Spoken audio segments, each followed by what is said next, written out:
ताज्या व महत्त्वाच्या घडामोडी जाणून घेण्यासाठी चॅनलला सबस्क्राइब करा व बेल आयकॉनला क्लिक करा। रोकडोबानगर येथे एका घराला शॉर्ट सर्किटमुळे लागली आग। दाभाडी रोकडोबानगर येथे एका घराला 4 वाजेच्या सुमारास शॉर्ट सर्किटमुळे आग लागल्याची माहिती आहे। या आगीमुळे घरातील सर्व साहित्य जळून खाक झाले आहे। सुदैवाने आगीत कोणतीही जीवितहानी झालेली नाही।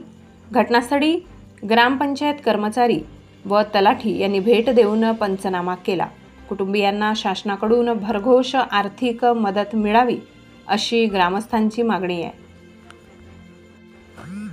गर्जना न्यूज प्रतिनिधी किशोर पगार, दाभाडी।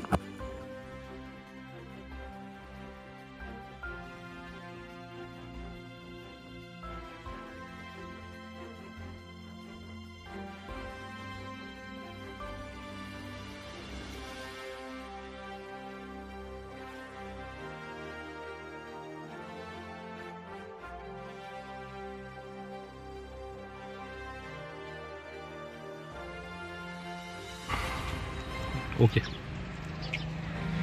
दाभाडी ग्रामपंचायतीतील रोकडोबानगर येथील रहिवासी हे महेंद्र खैरनार यांच्या घराला अचानक शॉर्ट सर्किट झाल्यामुळे पूर्ण घराचं नुकसान झालेलं परफेक्ट। माझ्या मते 4-4:30 वाजले असेल जमजम।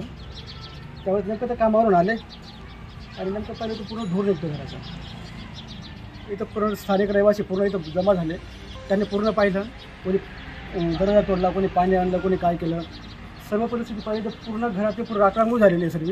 हे तुम्हाला दिसतंय परिपक्व समोर सर्वांनी पाहिलेले आहे। या पद्धतीने आपल्या ग्रामपंचायतचे कर्मचारी, ग्रामसेवक, गावाचे तलाठी आले होते। यांनी पूर्ण पाहिले, शहानिशा केलेली आहे आणि त्यांनी पंचनामा केलेला आहे। आमचे फक्त विनंती अशी रहिवासी जमाती नाही, तिथे गरीब माणसं आहेत, त्यांना फक्त आर्थिक मदत चांगल्या पद्धतीने भेटावी एवढी आमची अपेक्षा आहे, बाकी काय अपेक्षा नाही। ठीक आहे।